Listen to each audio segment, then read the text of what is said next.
घेता घोट दिवये घेता घोट दिवये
तुका म्हणे आहार झाला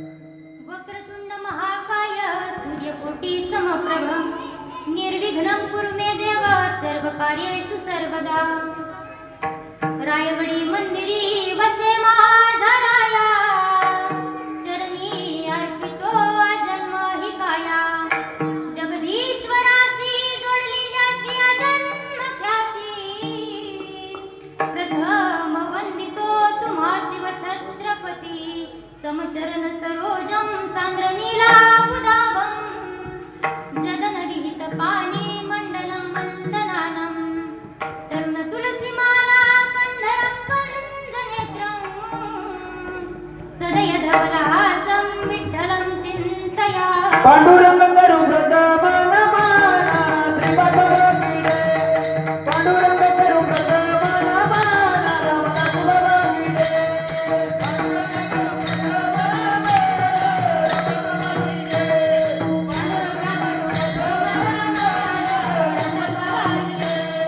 दुसरे चरण संता दिया दुसरे चरण संता दिया हे दत्तगुरुवरने गजे विचारू आनंद गिरे दत्तगुरुवरने गजे विचारू ज्ञानेश्वर गिरे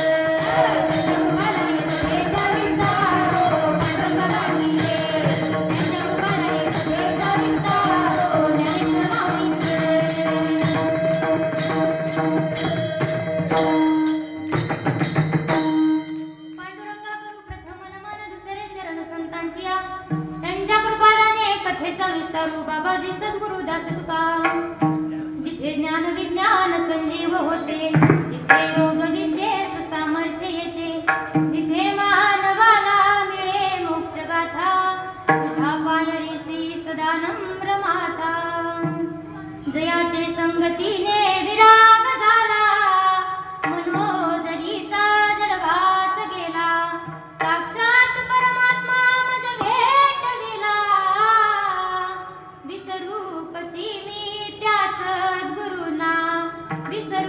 वशिनी पांडुरंग दादांना. नाम गोड पुरे गोड सकळही रसनायरा रसा विटे घेता घोट अधिकही. प्रस्तुत प्राप्त प्रसंगी कीर्तन रूपी सेवेकरता निवडलेला अभंग ज्ञानाचा सागर भक्तीचे आगर वैराग्याचे शिखर असणारे श्रीमंत ज्ञानवंत कृपावंत असणारे असे श्रीमंत संत जगद्गुरु पदवी ज्यांना प्राप्त झाली असे जगद्गुरु तुकोबाराय आणि या तुकोबारायांचा 4 चरणांचा अभंग आज आपण सेवेकरता निवडलेला आहे.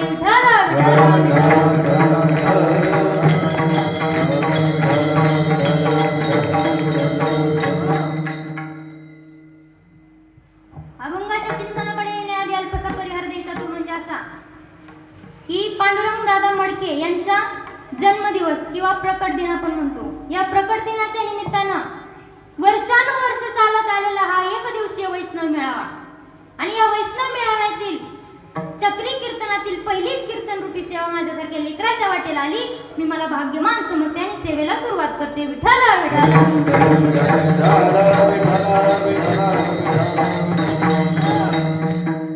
प्रस्तुत अभंगातून तुकोबाराय काय सांगतात की नाम गोड आणि पुरे गोड सकळही.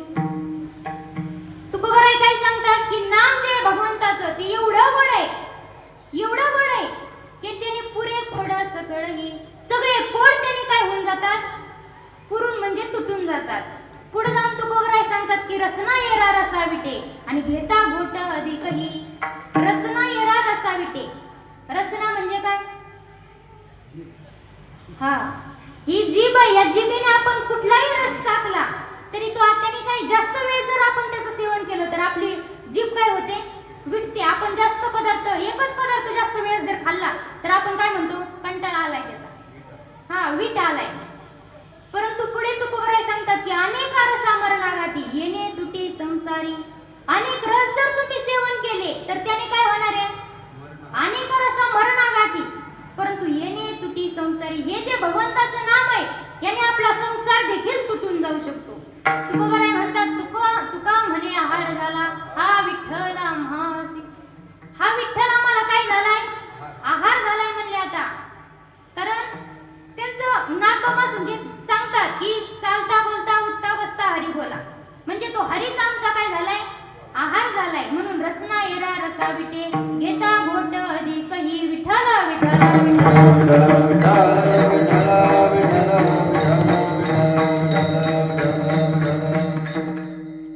प्रस्तुत अभंग तुकोबारायांचा आहे. तुकोबारायांची जर उंची पाहायला गेलं तर तुकाराम महाराज काही सामान्य संत नव्हते.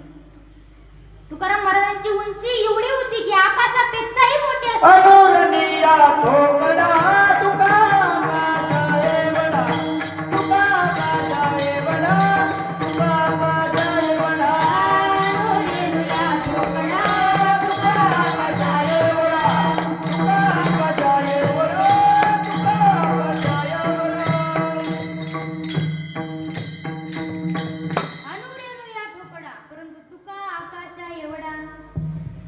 तुकाराम महाराजांची उंची किती आहे आकाशा एवढी आहे. मला असं नाही वाटत की तुकाराम महाराजांची उंची आकाशा एवढी असेल. तुम्ही म्हणता महाराज का असं का बोलताय नाही का. मला खरंच वाटत नाही की तुकाराम महाराजांची उंची आकाशा एवढी असेल. आकाश सुद्धा तुकाराम महाराजांपुढे कसं आहे कमी हेंग नाही. परंतु बोलताना शब्द तुकोबारायांचे पाहिले तर बोलताना कसं बोलतात लहानपणा देगा देवा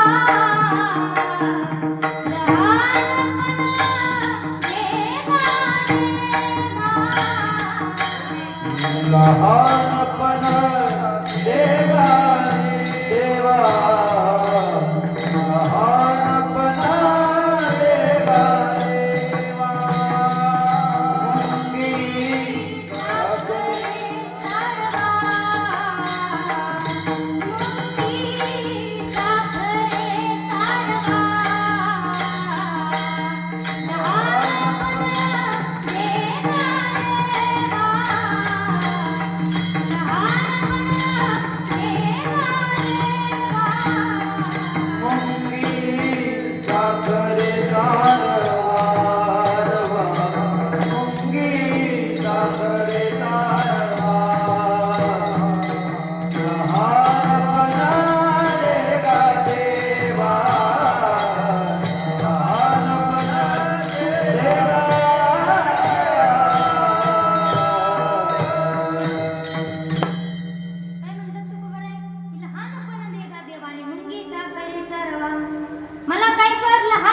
येते, कारण लहान होऊन साखर खाता येते, लहान होऊन साखर खाता येते, परंतु मोठं जर झालं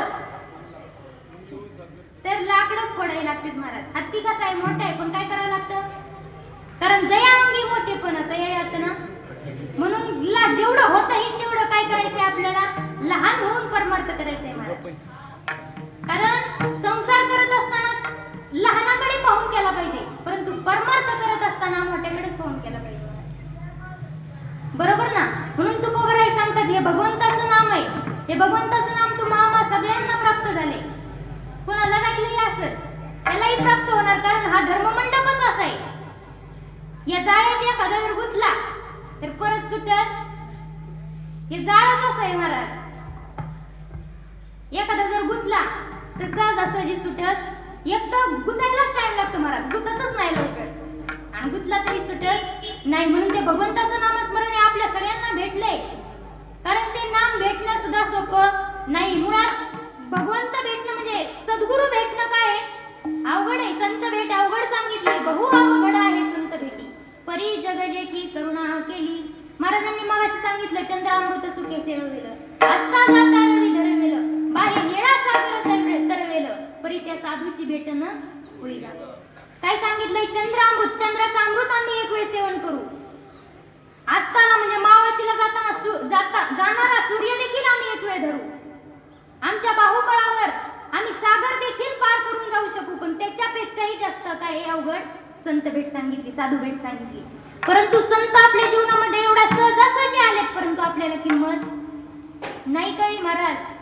कारण आज एवढ्या मोठ्या महात्म्याचा प्रकट दिन आहे, जन्मदिवस आहे. कुणी विचार केला का कधी बाबा काय की एवढे मोठे महात्मा, एवढा मोठा महात्मा आज आपल्या गावामध्ये आलाय. हे गाव खूप भाग्यवान आहे खरंच. कारण आणि पारगाव गावामध्ये दादांचा काय झाला, जन्म झालाय. ते गाव सुद्धा किती पवित्र आहे महाराज. पवित्र पारगाव गाव हे सर्वांना ओठावा, पांडुरंग माऊली एका संतांचे होणावं, पांडुरंग माऊली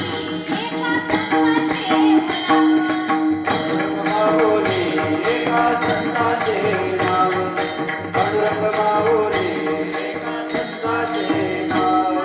पवित्र मोठी गाव हे सर्वांना ओठावं, पवित्र मोठी गाव हे सर्वांना ओठावं, श्रीपाद माऊली एका संतांचे होणावं.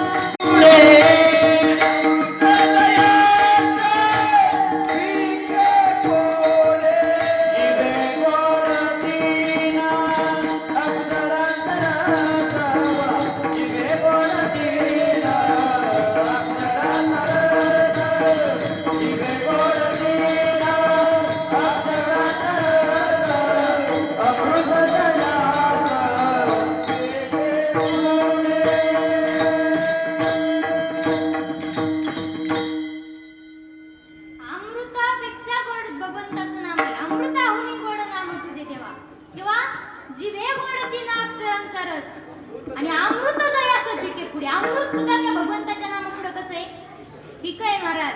एवढं त्या भगवंताचं मोठं असणारं नामस्मरण, कारण भगवंताचं नाम हे असं आहे की दगडाला सुद्धा पाजर फोडणारं त्या भगवंताचं नाम.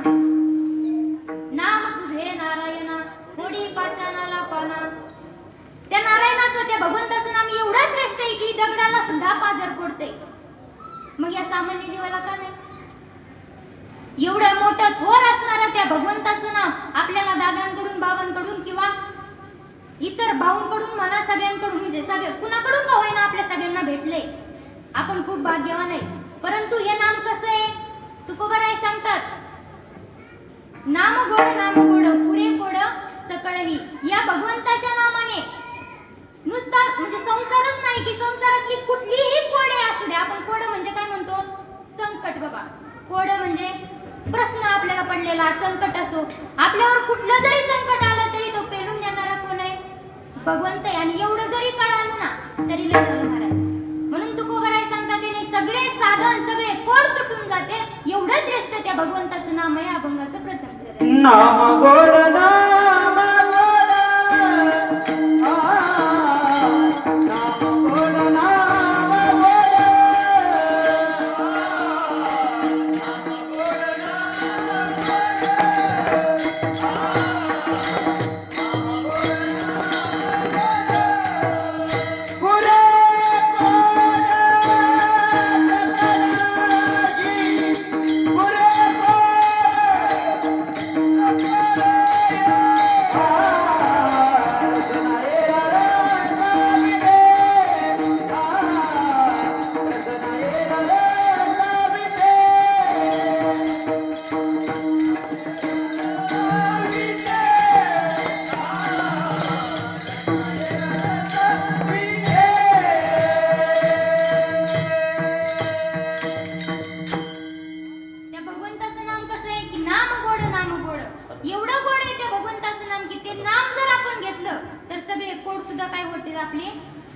जातात महाराज. सगळे कोडे आपले सुटून जातात. म्हणून त्या भगवंताचं नामस्मरण करा.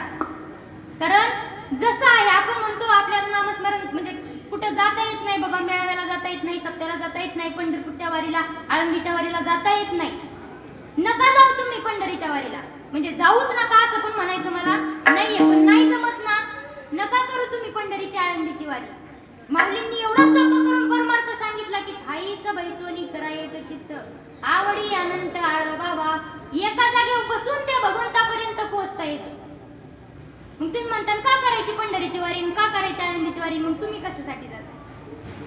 आम्ही जातो, नवे नवे पंढरीच्या वारीला गेलं पाहिजे, परंतु वारी केल्याने काय होतं तर वैष्णवा संगती सुखवाटे जीवा, वैष्णवा संगती सुखवाटे जीवा,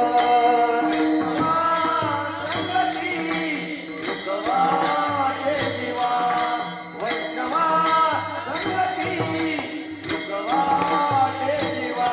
अनेक मी देवा काजले, अनेक मी देवा काजले. बोला कायना देवळे आपुलिया जगते, कायना देवळे आपुलिया जगते.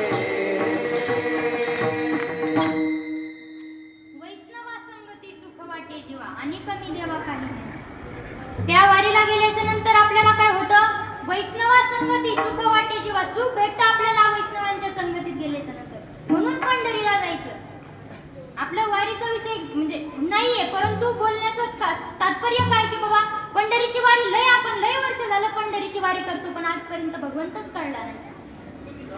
कारण झाडावरी मुंगळा घाली येर धारा तैशा या वाऱ्या पंढरीला जातो येतो. झाडावर जसा मुंगळा वर चढतो खाली येतो, वर चढतो खाली येतो, तसा आपण पंढरीला जातो येतो, जातो येतो. जातो कशासाठी तेही माहित नाही आणि येतो कशासाठी तेही माहित.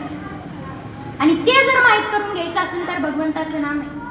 बरं ते नाम असं आहे का बाबा काही तुम्हाला व्हावंच लागतंय मग त्या भगवंताचं नाम घ्यायला लागते, काही पदवी प्राप्त करावी लागते? नाही ना महाराज. कसा जरी असला तरी या भगवंताच्या नामाने काय होऊन जातो, शुद्ध होऊन जातो. नटखट यारे शुद्ध होऊन जारे आणि दौंडी पिटी व्हावे चोखा मेळा. चोखोबराय सांगतात की कसाही असो, तुकोबराय तर म्हणले सगळ्यांशी येते आहे अधिकारण. कलियुगी उद्धार हरीच्या, त्या हरीच्या नामाने या कलियुगात जर उद्धार करून घ्यायचा असेल तर एकमेव त्या हरीचं नाम आहे. कारण त्रेतायुगात सत्ययुगात ध्यान केल्याने, त्रेतायुगात यज्ञ केल्याने, द्वापार युगात पूजा अर्चा पाठ पठण केल्याने जे फळ प्राप्त होतं ते फळ फक्त कलियुगात फक्त आणि फक्त त्या भगवंताच्या नामस्मरणाने होतं. म्हणून तुकोबराय सांगतात हे साधन सोपं आहे, खूप सुलभ आहे, गोमटे आहे. कारण नाम संकीर्तन साधन जळतील पापे जन्मांतरीचे. नुसतं या जन्माचं पाप नाही जळणार तुमचं नाम घेतल्याने, जन्मोजन्मीचं पाप सुद्धा काय होऊन जातंय त्या नामाने नष्ट होऊन जाते.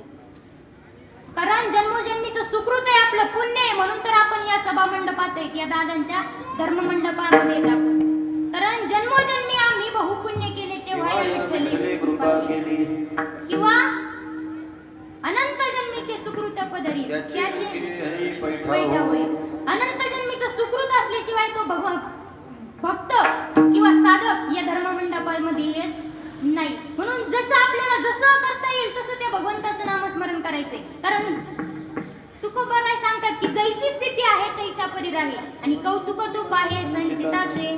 तुकोबराय का नाथबाबा? हा, नाथबाबा सांगतात जशी स्थिती असेल त्या स्थितीमध्ये राहून तू त्या भगवंताचं नामस्मरण करून फक्त त्या संचिताचं काय कर, कौतुक पाहत राहा. कारण ठेविले अनंते तैसेची राहावे, चित्ती असू द्यावे समाधान किंवा समयासी सागर भावे. देव ठेविला तैसे राहावे, समयासी सागर भावे. समयासी सागर व्हावे, देव ठेविल तैसे राहावे. कारण एक राजा होता महाराज, त्याचं कायम वाक्य असायचं बाबा जे होतं ते बरे करता होतं बाबा. एक दिवस काय झालं बाबा, राजा खूप हुशार होता, परंतु राजाकडे एक सेवक होता काम करणारा.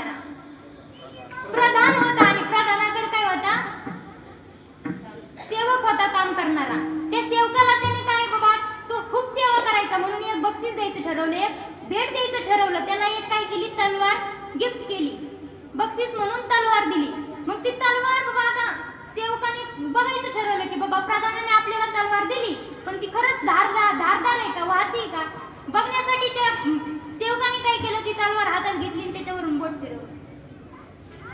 बोट फिरवल्याबरोबर काय झालं, ते बोट तुटून पडलं, ते बोट तुटून पडलं. मग आता प्रधानाचं तर काय वाक्य होतं, त्या राजाचं काय वाक्य होतं, जे होतं ते. मग ह्यो सेवक काय केला, प्रधानाकडे सांगायला गेला, बाबा असं असं झालं, माझं बोट काय झालं, तुटून पडलं. त्यावेळेस प्रधानजी म्हणाले, जे होतं ते. मग आता त्या सेवकाला वाटलं, बाबा एवढं माझं बोट तुटून पडलंय, माझी काय अवस्था असेल, आणि प्रधान खुशाल म्हणतोय, राजा खुशाल म्हणतोय की काय जे होतं ते, म्हणजे माझं बोट तुटलं, याला लई बरं वाटलं का. परंतु सांगायचं तात्पर्य काय होतं त्यांचं, कसंही म्हणजे जे होतं ते बरे करता होतं. दुसऱ्या दिवशी काय झालं, त्या सेवकाने काय केलं, असं ठरवलं की या राजाला आपल्याला काय करायचं, या आपल्या म्हणजे वाईटावर आहे ना, याला काय करायचं, तुरुंगात टाकायचं, याला जेलमध्ये टाकायचं, याची पदवी हिसकावून घ्यायची. त्याची राजाची जी पदवी होती ती पदवी काढून टाकली, त्याला तुरुंगात टाकलं. बरं तुरुंगात टाकला, तर राजा आणि सेवक रोज काय करायचे, जंगलामध्ये जायचे बाबा, कशासाठी, शिकार करण्यासाठी. राजा आणि ते दोघं रोज जायचे. मग आता राजा तर तुरुंगात टाकलाय, मग सेवकाला कुणाला जावं लागलं, एकट्याला जावं लागलं. एकटा सेवक काय झाला, तो ते जंगलामध्ये गेला. जंगलामध्ये एक काय होतं,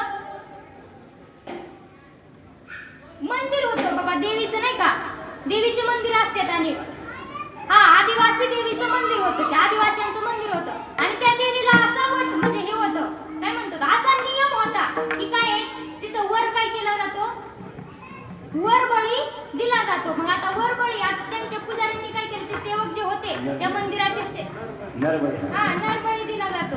आणि त्या सेवकांनी, त्या मंदिराच्या सेवकांनी आणि म्हणजे जंगलात फिरायला चालू केल्याच्या नंतर त्यांना कोण सापडला, हा सेवक सापडला. मग या सेवकाला काय केलं, घेऊन गेले मंदिरात, म्हणले आज असा पठ्ठ्या आणलाय का नाही, एकदम असा म्हणजे तरुण आहे बाबा, त्याचा काय करायचा, आज बळी द्यायचा.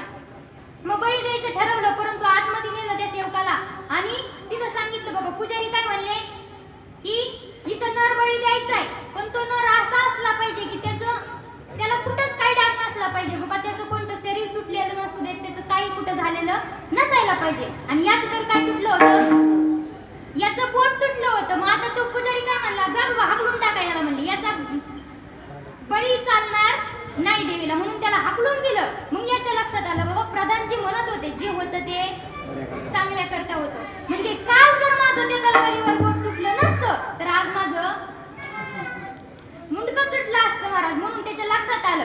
बरं लक्षात आल्याच्या नंतर तो आता कुठे गेला, परत त्या राजाकडे गेला. त्या राजाकडे गेल्याच्या नंतर तिथं सांगितलं, बाबा तुम्ही खरंच म्हणले होते जे होतं ते बऱ्या करता होतं, चांगल्या करता होतं. बरं सांगितलं. आता तुरुंगात गेल्यानंतर तो राजा कुठं होता, तुरुंगात. मग या सेवकाने सांगितलं, बाबा माझ्या बाबतीत जे घडलं ते बऱ्या करता झालं, पण तुमच्या बाबतीत काय घडलं की तुम्ही असं सतत का म्हणतात की जे होतं ते बऱ्या करता होतं. त्या राजाने सांगितलं, अरे वेड्या, काय म्हणलं बरं का, नीट ऐका लक्ष देऊन, अरे वेड्या तुझं बोट तुटलं का, तू जंगलामध्ये एकटाच गेला, रोज आपण किती जण जायचो, दोघं जायचो. तू जर मला आज तुरुंगात टाकलं नसतं आणि आज आपण दोघं जण तिथं गेलो असतो, पुढं त्या आदिवासी मंदिरामध्ये, तुझं बोट तुटलं होतं म्हणून तू वाचला असता, पण त्यांनी कुणाला धरलं असतं.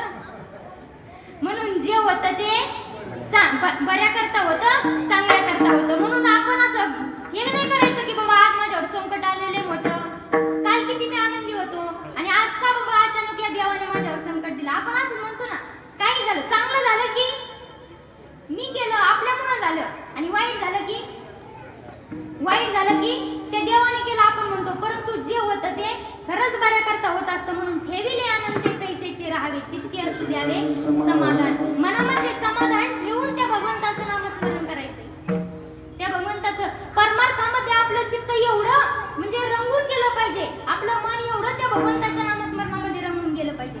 महाराज कांदा आहे, कांदा आपण लावतो, कांदा लावण्याची प्रक्रिया काय असते, आधी काही छोटे छोटे वाफे करायचे, त्या वाफ्यामध्ये कांद्याचं बी टाकायचं, बी टाकल्याच्या नंतर त्याचं रोप तयार होतं, रोप तयार झाल्याच्या नंतर आपण परत शेजारच्या रानामध्ये काही वाफे तयार करतो आणि हे जे आलेलं रोप आहे, लावणीला आलेलं जे रोप आहे ते अलगदपणे उचलतो आणि त्या वाफ्यामध्ये नेऊन लावतो. एवढं सोपं करायला सांगितलंय परमार्थ. जे चित्त जे मन आपलं संसारात रमलंय ना ते चित्त फक्त हळूच उचलायचं आणि त्या भगवंताच्या नामस्मरणामध्ये लावायचं. एवढा सोपं करून परमार्थ करायचा. कारण त्या भगवंताचं नाम सोपं नाहीये. आपण जिभेने कोणताही पदार्थ चाखतो, सेवन करतो. मी आधीच सांगितलं, कुठलाही पदार्थ आपण जर सेवन केला, जास्त एक पदार्थ जास्त वेळ जर खाल्ला तर आपल्या जिभेला काय होतं, वीट येतो. नवे नवे आपण म्हणतो की मला कंटाळा आलाय बाबा हे खाऊन खाऊन. मग आपण काय करतो, दुसरं खायला चालू करतो. पण त्या भगवंताचं नाम तुकोबाराय सांगतात असं आहे, तुम्ही जेवढं सेवन कराल ना तेवढं त्या अधिकाची चांगलं आहे आपल्यासाठी. की जेवढं सेवन करू ना, कितीही सेवन केलं आपण त्या जिभेने, किती त्या भगवंताचं नाम सेवन केलं तरी त्याचा वीट कधी येणार नाही. या भंगात रसनाये रार साविटे, रसनाये रार साविटे, रसनाये रार साविटे, रसनाये रार साविटे, रसनाये रार साविटे, गीता गोट जीवही, रसनाये रार साविटे, गीता गोट जीवही, गीता गोट अधिक रसनाये रार साविटे, रसनाये रार साविटे, रसनाये रार साविटे, गीता गोट रसनाये रार साविटे, गीता गोट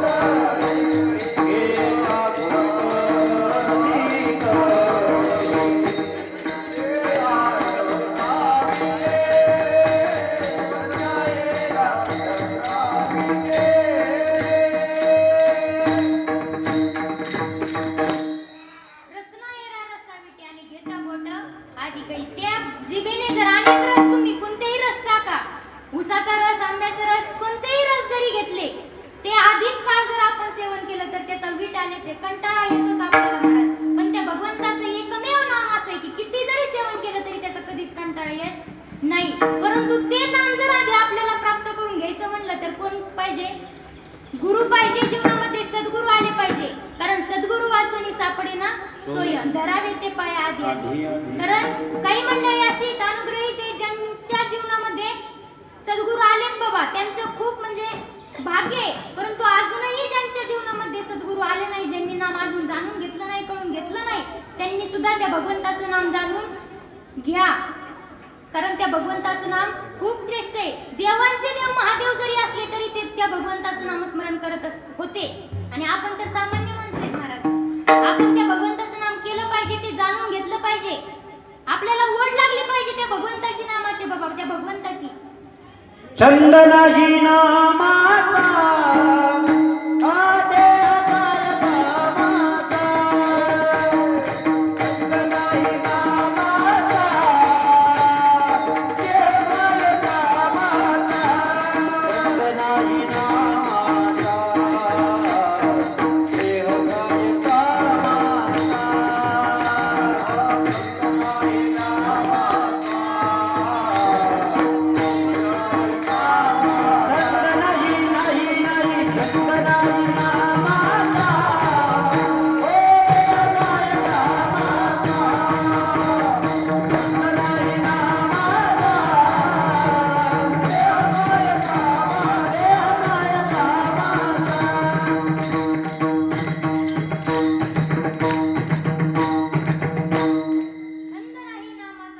काय कामाचा, चंदनाजी नामाचा भगवंताच्या नामाचा जर छंद असेल तर मनुष्य जन्माला, छंद नसेल तर मनुष्य जन्माला येऊन सुद्धा काही फायदा नाही. मुखात जर त्या भगवंताचं नामस्मरण नामच नसेल तर या जन्माचा सुद्धा काही उपयोग नाही.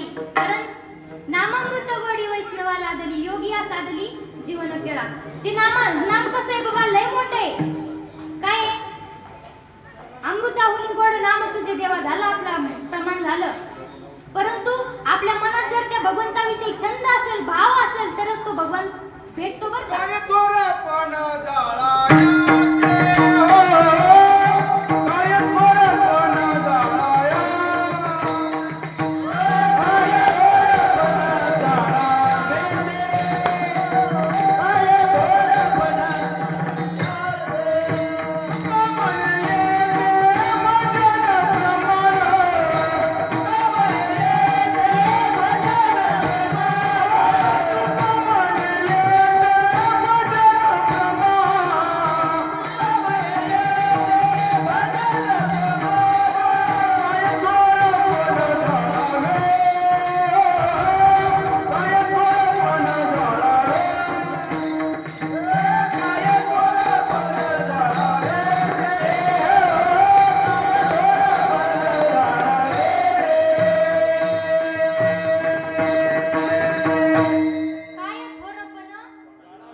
तरी त्याला कुठे जाळायचंय महाराज?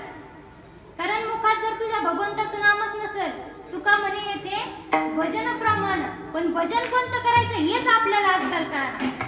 आजकाल लय भजनी झाले, लय कीर्तनकार झाले, परंतु भजन करण्यासाठी आपण काय म्हणतो, टाळ लागतो, पकवाज लागतो, विना लागतो, माईक लागते, आणि एवढं कुणी सांगितलंय करायला? पण हे भजन आपल्याला करायचं नाही, करायचं नाही म्हणजे कशासाठी चाललं? हे भजन करायचं आपल्याला, पण ते भजन करत असताना सुद्धा आपल्या मुखात जर देवाचं नाव नसेल तर त्या भजनाला सुद्धा काही किंमत नाही. कारण नाथबाबा सांगतात, प्रेमाविना भजन नाथाविना मोती आणि अर्थाविना पोथी वाचून काय. त्या मुखात जर भगवंताचं म्हणजे प्रेमच नसेल त्या मनामध्ये, प्रेमाविना भजन, भजन लय करतोय पण प्रेमच नाही, काय उपयोग आहे का? नाही. नाकाविना मोती काय सांगितलंय बघा बरं का. एखाद्याला जर नाकच नाहीये आणि 2 तोळ्याची नथनी करून आणली, कुठे अडकवायची होती? नाकच जर नसल्यावर पुढे जाऊन काय सांगतात की अर्थाविना पोथी वाचून काय. आपण लय पारायण करतो, लय ग्रंथाची ग्रंथ आपण काय केली, वाचून टाकली, चाळून टाकली, पण अर्थाविना पोथी वाचून काय. अर्थच जर त्याचा समजला नाही तर किती जरी वाचलं तरी त्याचा उपयोग आहे का? नाही. म्हणून त्याचं जन्माचं, या जन्माला आल्याचं सार्थक जर करून घ्यायचं असेल तर त्या फक्त भगवंताचं नामस्मरण केलं पाहिजे. कसं? हाताने टाळी, मुखाने नाम, श्रीराम जय राम जय राम. हाताने टाळी, मुखाने नाम, श्रीराम जय राम जय राम. हाताने टाळी, मुखाने नाम, श्रीराम जय राम जय राम. हाताने टाळी, मुखाने नाम, श्रीराम जय राम जय राम.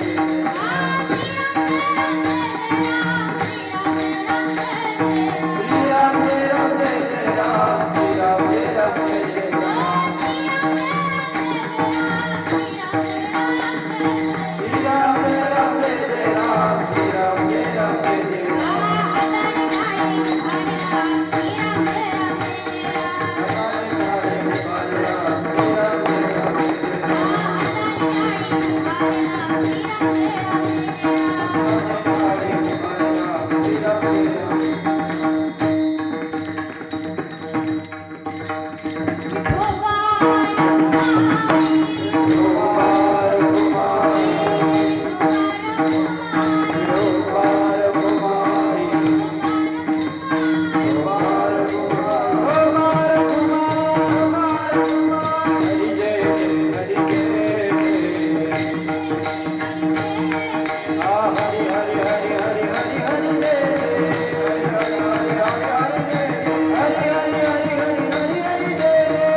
भगवंताचं आणि ज्या संतांपासून आपल्यापर्यंत नाम आलं ते भगवंताचं, त्या नामाचा प्रचार त्यांनी केला. त्या संतांचं एकदा नामस्मरण करा. ज्ञानेश्वर